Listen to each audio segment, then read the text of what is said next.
ಏನಾದರೂ ಪ್ರಕೃತಿಯಲ್ಲಿ ವ್ಯತ್ಯಾಸವನ್ನು ಕಾಣಬಹುದು ನಮಗೆ? ಖಂಡಿತ ಆಗುವುದಿಲ್ಲ. ಈಗಂತೂ ಕಾಣಲಿಕ್ಕೆ ಸಾಧ್ಯವೇ ಇಲ್ಲ. ಜೂನ್ ತಿಂಗಳಲ್ಲಿ ಬರುವಂತಹ ಮಳೆ ಈಗ ನವೆಂಬರದಲ್ಲಿಯೂ ಆ ಜೂನ್ ತಿಂಗಳಲ್ಲಿ ಬರುವ ಹಾಗೆ ಬರಬಹುದು.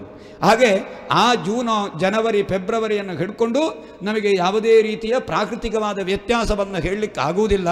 ಹಾಗೆ ಆದರೆ ಆ ಮಾಸಗಳ ನಿರ್ಣಯವನ್ನು ನೋಡಿದಾಗ ಅದು ಖಂಡಿತ ಆ ಹುಣ್ಣಿಮೆಯ ದಿವಸ ಒಂದಷ್ಟು ಕಾಲ ಆದರೂ ಆ ನಕ್ಷತ್ರ ಖಂಡಿತ ಇರುತ್ತದೆ. ಇದಕ್ಕೆ ಆ ಕಾರ್ತಿಕ ಮಾಸದಲ್ಲಿ ಯಾಕೆ ನಾವು ದೀಪವನ್ನು ಬೆಳಗಿಸಬೇಕು ಅಂತ ಹೇಳಿದ್ರೆ, ಕೃತ್ತಿಕಾ ನಕ್ಷತ್ರ ಅಗ್ನಿ ನಕ್ಷತ್ರ ಅಂತ ಹೇಳಿದ್ದಾರೆ ಶಾಸ್ತ್ರದಲ್ಲಿ, ವೇದದಲ್ಲಿ. ಕೃತ್ತಿಕಾ ಸ್ವಗ್ನಿಮಾದಧೀತ, ಕೃತ್ತಿಕಾ ಆ ನಕ್ಷತ್ರದಲ್ಲಿ ಅಗ್ನಿಯನ್ನು ಆಧಾನ ಮಾಡಬೇಕು ಅಂತ ಹೇಳಿ ಶಾಸ್ತ್ರವನ್ನು ವೇದದಲ್ಲಿ ಹೇಳಿದ್ದಾರೆ. ಹಾಗೆ ಕೃತ್ತಿಕಾ ನಕ್ಷತ್ರ ಅಗ್ನಿ ನಕ್ಷತ್ರ. ಆ ಅಗ್ನಿ ನಕ್ಷತ್ರದಲ್ಲಿ ಚಂದ್ರನ ಪ್ರವೇಶ. ಚಂದ್ರ ಅಂತ ಹೇಳಿದರೆ ಮನಃಕಾರಕ ಅಂತ ಜ್ಯೋತಿಷ್ಯ ಶಾಸ್ತ್ರದಲ್ಲಿ ಹೇಳ್ತಾರೆ. ಹಾಗೆ ಮನಃಕಾರಕ, ಮನಸ್ಸಿಗೆ ಶಾಂತಿಯನ್ನು ಕೊಡುವವ ಚಂದ್ರ. ನಮ್ಮೆಲ್ಲರ ಮನಸ್ಸಿನ ರೂಪದಲ್ಲಿ ಚಂದ್ರ ಇರುತ್ತಾನೆ. ನಮ್ಮ ಮನಸ್ಸಿನಲ್ಲಿ ಇನ್ನು ಮುಂದೆ ನಮ್ಮ ಸಂಸಾರದಲ್ಲಿ ನಮಗೆ ಏನಾಗುತ್ತದೋ, ನಾನು ಗ್ರಹಿಸದ್ದು ಆಗ್ತಾ ಇಲ್ವೋ ಎನ್ನುವ ಭೀತಿ ನಮಗೆ ಯಾವಾಗಲೂ ಇರುತ್ತದೆ. ಒಂದು ರೀತಿಯ ಕತ್ತಲು ಆವರಿಸಿಕೊಂಡಿರುತ್ತದೆ. ನಮಗೆ ಮುಂದಿನ ಜೀವನದ ಕುರಿತಾಗಿ ಆಸಕ್ತಿ ಇರುತ್ತದೆ. ಹೇಗೆ ನಡೀತದೋ ಗೊತ್ತಿಲ್ಲ ಅಂತ. ಹಿಂದೆ ನಡೆದದ್ದೆಲ್ಲ ನನಗೆ ಬಹಳಷ್ಟು ಹಿಂದಿನದ್ದು ನೆನಪಿರುವುದಿಲ್ಲ, ಒಂದಷ್ಟು ಕಾಲದ್ದು ನೆನಪಿರುತ್ತದೆ. ಆದರೆ ನಾಳೆ ಹೇಗೆ, ನಾಡಿದ್ದು ಹೇಗೆ ಅಂತ ಹೇಳಿ ಖಂಡಿತ ಹೇಳಲಿಕ್ಕಾಗುವುದಿಲ್ಲ. ಹೆಚ್ಚೇಕೆ ಇನ್ನು ಮುಂದಿನ ಕ್ಷಣ ಹೇಗೆ ಅಂತ ಹೇಳಲಿಕ್ಕಾಗುವುದಿಲ್ಲ. ಆಗ ಮನಸ್ಸು ತೊಳಲಾಡ್ತಾ ಇರುತ್ತದೆ ನಮ್ಮ ಮನಸ್ಸಿನಲ್ಲಿ.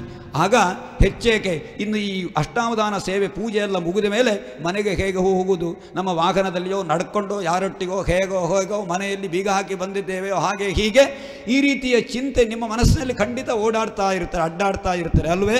ಇನ್ನು ನಾಳೆ ಬೆಳಗ್ಗೆ ಬೇಗ ಹೇಳಬೇಕು, ಅದು ಇದು ಎಲ್ಲ ಮನಸ್ಸು ಯಾವಾಗಲೂ ಚಂಚಲ.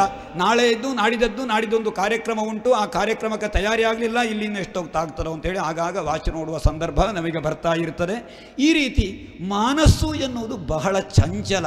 ಈ ಮನಸ್ಸಿಗೆ ಶಾಂತಿ ಬಹಳ ಮುಖ್ಯ, ತಾಳ್ಮೆ ಎನ್ನುವುದು ಮುಖ್ಯ. ಮನಸ್ಸು ಯಾವಾಗಲೂ ತಾಳಿದವ ಬಾಳಿಯಾನು ಅಂತ ಶಾಸ್ತ್ರ ಹೇಳ್ತಾರೆ. ಹಾಗೆ ತಾಳ್ಮೆ ಬಹಳ ಮುಖ್ಯ. ತಲ್ಲಣಿಸದಿರು ತಾಳು ಮನವೇ ಅಂತ ಹೇಳಿ ದಾಸರು ಹೇಳ್ತಾರಲ್ವೇ? ಹಾಗೆ ನಿಮ್ಮ ಎಲ್ಲರ ಮನಸ್ಸಿಗೆ ಒಂದು ರೀತಿಯಷ್ಟು ತಾಳ್ಮೆಯನ್ನು ಭಗವಂತ ಕೊಡಬೇಕು, ಮನಸ್ಸಿಗೆ ಶಾಂತಿ ಕೊಡಬೇಕು. ಮುಂದೆ ಖಂಡಿತ ನಿಮ್ಮ ಕೈಯನ್ನು ದೇವರು ಬಿಡುವುದಿಲ್ಲ. ಏನು ನಂಬಿ ಕೆಟ್ಟವರಿಲ್ಲವೋ ಅಂತ ಹೇಳುವಂತಹದ್ದು ಶಾಸ್ತ್ರ. ಆದ್ದರಿಂದ ಹುಟ್ಟಿಸಿದಾತ ಯಾವಾಗಲೂ ನಮಗೆ ಜನ್ಮ ಕೊಟ್ಟವ ಅವ ಖಂಡಿತ ಚೆನ್ನಾಗಿ ನಮ್ಮನ್ನು ಪಾಲಿಸುತ್ತಾನೆ ಎನ್ನುವ ಭರವಸೆ, ಭಕ್ತಿ ನಮ್ಮಲ್ಲಿ ಬೇಕು. ಅದು ಬಹಳ ಮುಖ್ಯ. ಹಾಗೆ ಹುಟ್ಟಿಸಿದಾತ ಹೊಣೆಗಾರನಾಗಲು ಮತ್ತೇನು ಗಟ್ಟಿಯಾಗಿ ಸಲಹಿಪನು ಈತಗೆ ಸಂಶಯ ಬೇಡ.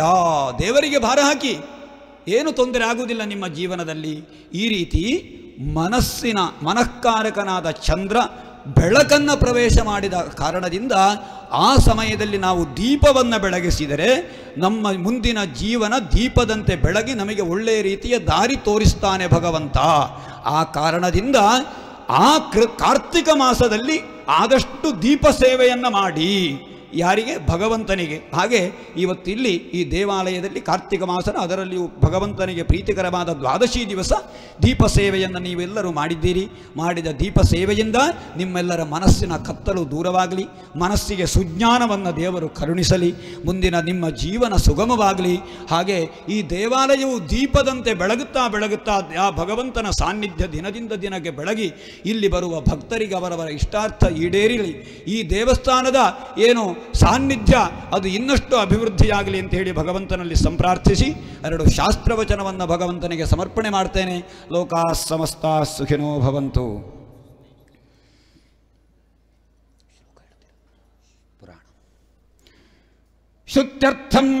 ಶ್ರುತ್ಯರ್ಥ ಪ್ರತಿಪಾದನಾತ್ಮಕವಿದಂ ಸರ್ಗಾದಿಭಿಃ ಸಂಯುತಂ ಲೋಕ ವಿವರ್ಧನಂಚ ಕುರುತೆ ಕಾಲುಷ್ಯ ಸಂಖ್ಯಾಲನಾತ್. ಏತಸ್ಯೈವ ಹಿ ಮಿತ್ರ ಸಂಮಿತಮಥೋ ನಾಮಾಂತರಂ ಶ್ರೂಯತೆ ಲೋಕಾಧೀಶ ಪುರಾಣ ವಾಕ್ಯಮನಿಶಂ ಪ್ರೀತ್ಯಾ ಸಮಾಕನ್ಯತಾಂ. ದೇವದೇವೋತ್ತಮ ದೇವತಾ ಸಾರ್ವಭೌಮ ಪೀಠಾಧಿರೂಢ ಅಖಿಲಾಂಡಕೋಟಿ ಬ್ರಹ್ಮಾಂಡ ನಾಯಕ ಪುರಾಣ ಪ್ರಿಯ ಪುರಾಣ ಸೇವಾಂ ಅವಧಾರಜ. ಕ್ಷೀರೋದಂಬತ್ಪ್ರದೇಶೇ ಶುಚಿಮಣಿವಿಲಸತ್ಸೈಕತೇರ್ಮೌಕ್ತಿಕಾನಾಂ मालाक्लुप्तासनस्थस्फटिकमणिनिभैर्मौक्तिकैर्मण्डिताङ्गः शुभ्रैरभ्रैरदभ्रैरुपरिविरचितैर्मुक्तपेयोषवर्षैः आनन्देन पुनीयादरिनलिनगदा शङ्खपाणिर्मुकुन्दः भूः पादो यस्य नाभिर्वियदसुरनिलश्चन्द्रसौर्यौ च नेत्रे कर्णावासाश्चिरोद्योर्मुखमपि दहनो यस्य वास्तेयमद्भिः अन्तस्थं यस्य विश्वं सुरनरखगो भोगि गन्धर्वदैत्यैः चित्रं रम्यचेतं त्रिभुवनवपुषं विष्णुमेशं नमामि शान्ताकारं भुजगशयनं पद्मनाभं सुरेशं विश्वाधारं गगनसदृशं मेघवर्णं शुभाङ्गं लक्ष्मीकान्तं कमलनयनं योगिहृज्जानगम्यं वन्दे विष्णुं भवभयहरं सर्वलोकैकनाथम् यं पारिजातस्य हेमसिंहासनोपरि आसेनमम्बुदश्याममायताक्षमलङ्कृतं चन्द्रारणं चतुर्बाहुं श्रीवत्साङ्किलवक्षसं रुक्मिणी सत्यभामाभ्यां सहितं कृष्णमाश्रये शङ्खे दक्वेदनन्दके श्रीमान्नारायणो विष्णुर्वासुदेवोऽभिरक्षतो ॐ स्वस्ति कालः काल इतीर्यते हि मनुजैः कालाय तस्मै नमः तं कालं जगदुर्विचार चतुरास्तिच्छादिभिः संयुतं तस्मात् कालविधायकं प्रतिदिनं ज्ञात्वा च कुर्याच्छुभं स्वामिन् पुण्यतमं प्रशस्तफलदं पञ्चाङ्गमाकण्यताम् देवदेवोत्तमा देवता सार्वभौमपीठाधिरूढा अखिलाण्डकोटिब्रह्माण्डनायका वेदवेदान्तवेद्या पुराणपुरुषोत्तमा श्रीगोपालकृष्णस्वामिन् पञ्चाङ्गप्रिया पञ्चाङ्गसेवाम् अवधारजा। ಶ್ರೀಗುರುಭ್ಯೋ ನಮಃ. ಶ್ರೀ ಗೋಪಾಲಕೃಷ್ಣದೇವರ ದಿವ್ಯ ಸನ್ನಿಧಾನದಲ್ಲಿ ಅಷ್ಟಾವಧಾನ ಸೇವೆಯ ಈ ಸುಸಂದರ್ಭದಲ್ಲಿ ಸಮಸ್ತ ಭಕ್ತರ ಪರವಾಗಿ ಪಂಚಾಂಗ ಸೇವೆಯನ್ನು ಸಮರ್ಪಣೆ ಮಾಡಲಿಕ್ಕೆ ಪ್ರಯತ್ನಿಸುತ್ತೇನೆ.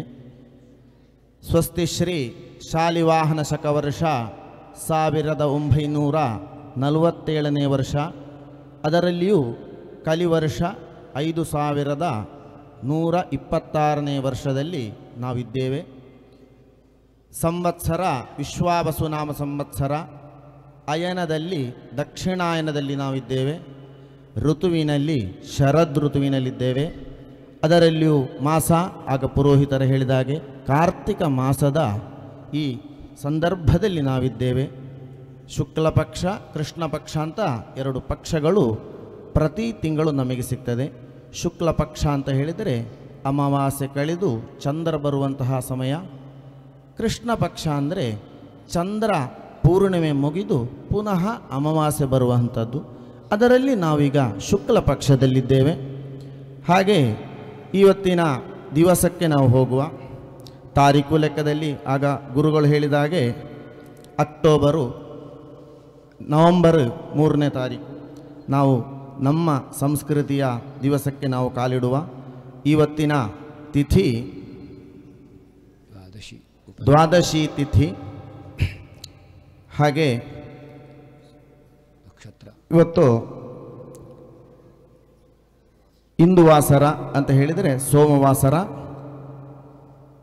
49 ಕಾಲುಗಳಿಗೆ ದ್ವಾದಶಿ ಉಂಟು. ಹಾಗೆ ಸಾಯಂಕಾಲದ ಸಂದರ್ಭದಲ್ಲಿ ತ್ರಯೋದಶಿ ಇದೆ. ನಕ್ಷತ್ರ ಉತ್ತರ ಭಾದ್ರ ನಕ್ಷತ್ರ 21 ಮುಕ್ಕಾಲುಗಳಿಗೆ. ಹಾಗೆ ಹರ್ಷಣ ನಾಮ ಯೋಗ 33 ಗಳಿಗೆ ಇದೆ. ಕರಣ ಕೌಲವ ಕರಣ 23 ಕಾಲುಗಳಿಗೆ. ವಿಷ 48 ಗಳಿಗೆ. ಅಮೃತ 10 ಕಾಲುಗಳಿಗೆ. ಹಾಗೆ ಇವತ್ತಿನ ದಿನ ವಿಶೇಷ ಏನು ಅಂತ ಹೇಳಿದೆ, ವಿಷ್ಣುವನ್ನು ರುದ್ರನನ್ನು ಈಶ್ವರನನ್ನು ಆರಾಧಿಸುವಂತಹ ದಿವಸ ನಮ್ಮ ಪಾಲಿಗೆ ಒದಗಿಸಿ ಬಂದಿದೆ. ಅದೇ ಪ್ರದೋಷ ಕಾಲ. ಆಗ ಹೇಳಿದ ಹಾಗೆ ಶಾಸ್ತ್ರ ಶಿವನ ಡಮರುವಿನಿಂದ ಉದ್ಭವವಾದಂತಹ ದಿವಸ ಆ ಪ್ರದೋಷ ಅದಲ್ಲಿಯೂ ಪ್ರದೋಷದಲ್ಲಿ ವಿಶೇಷ ಪ್ರದೋಷ ಸೋಮ ಪ್ರದೋಷ. ಆ ಶಿವನಿಗೆ ಸಂತುಷ್ಟವಾದಂತಹ ದಿವಸ ಸೋಮ ಪ್ರದೋಷ. ಹಾಗೆ ವಿಷ್ಣುವಿಗೆ ಪ್ರೀತಿದಾಯಕವಾದಂತಹ ದಿವಸ ದ್ವಾದಶಿ ತಿಥಿ. ಇಂಥ ಭಾಗ್ಯದ ದಿವಸದಲ್ಲಿ ಆ ಗೋಪಾಲಕೃಷ್ಣ ನಮ್ಮ ಕೈಯಿಂದ ಇಂತಹ ಸೇವೆಯನ್ನು, ನಮಗೆ ದೊಡ್ಡ ಸೇವೆ, ಆದರೆ ಭಗವಂತನಿಗೆ ನಾವು ಕೊಟ್ಟದ್ದು ಒಂದು ಬಿಂದುವಿನ ಸೇವೆ.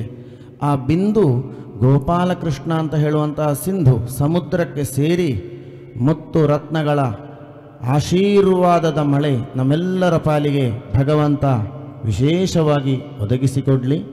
ಹಾಗೆ ಇವತ್ತಿನ ದಿವಸ ವಿಶೇಷ ಕ್ಷೀರಾಬ್ಧಿ ಪೂಜೆ ಅಂತ ಹೇಳಿದ್ದಾರೆ.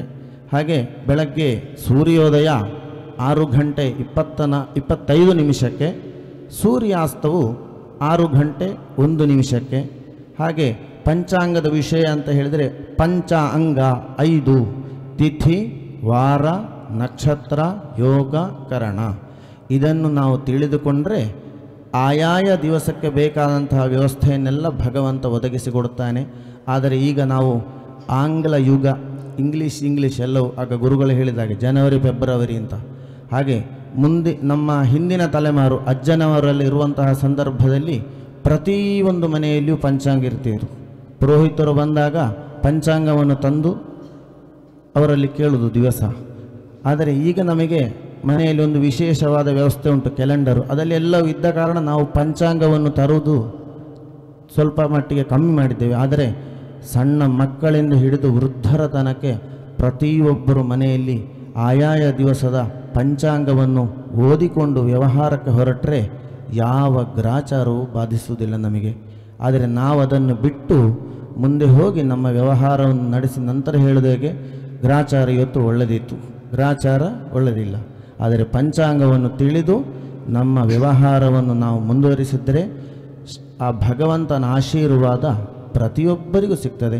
ಹಿಂದಿನ ಕಾಲದಲ್ಲಿ ಮಕ್ಕಳಿಗೆ ಅಶ್ವಿನ್ಯಾದಿ 27 ನಕ್ಷತ್ರಗಳು ಅದನ್ನೆಲ್ಲ ತಿಳಿಸಿಕೊಡ್ತಾ ಇದೆ. ಹಾಗೆ ನಾವು ನಮ್ಮ ಪರಂಪರೆಯನ್ನು ಇನ್ನು ಮುಂದೆಗೆ ಆ ರೀತಿಯಲ್ಲಿ ಬೆಳಗಿಸಲಿಕ್ಕೆ ಇವತ್ತಿನಿಂದಲೇ ಇಲ್ಲಿ ಪ್ರಾರಂಭಿಸುವ ಅಂತ ಹೇಳಿ ಈ ಪಂಚಾಂಗ ಸೇವೆಯನ್ನು ಸ್ವಾಮಿಯ ದಿವ್ಯ ಸನ್ನಿಧಾನಕ್ಕೆ ಸಮಸ್ತ ಭಕ್ತ ಸಮೂಹದ ಪರವಾಗಿ ಸಮರ್ಪಿಸುತ್ತಾ ಇದ್ದೇವೆ.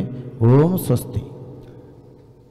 ಲಕ್ಷ್ಮೀರ್ಯಸ್ಯ ಸಹೋದರೀ ಕ್ಷಿತಿತಲೆ ಚಂದ್ರಸ್ತಥಾ ಸೋದರಃ ಜಾತೋಯಂ ಜಲಧೌ ಸಮುದ್ರಮಥನೆ ತಸ್ಮಾತ್ ಸಮುದ್ರಃ ಪಿತಾ ಶಂಖಾತ್ ಸಂಪ್ರತಿ ನಿತ್ಯ ಸತ್ಯಗಮಕೋ ನಾದೋ ಮಹಾಂ ಶ್ರೂಯತೆ ಓಂಕಾರಾತ್ಮಕ ಶಂಖನಾದ ಲಹರಿ ಸ್ವಾಮಿಂ ಸಮಾಕಣ್ಯತಾಂ ದೇವದೇವೋತ್ತಮ ದೇವತಾ ಸಾರ್ವಭೌಮ ಪೀಠಾಧಿರೂಢ ಅಖಿಲಾಂಡಕೋಟಿ ಬ್ರಹ್ಮಾಂಡ ನಾಯಕ ವೇದ ವೇದಾಂತ ವೇದ್ಯ ಪುರಾಣ ಪುರುಷೋತ್ತಮ ಶ್ರೀ ಗೋಪಾಲಕೃಷ್ಣ ಸ್ವಾಮಿನ್ ಶಂಖನಾದ ಪ್ರಿಯ ಶಂಖನಾದ ಸೇವಾಂ ಅವಧಾರಯ. ಓಂ ಪಾಂಚಜನ್ಯಾಯ ವಿದ್ಮಹೇ ಪದ್ಮಗರ್ಭಾಯ ಧೀಮಹಿ ತನ್ನಃ ಶಂಖಃ ಪ್ರಚೋದಯಾತ್.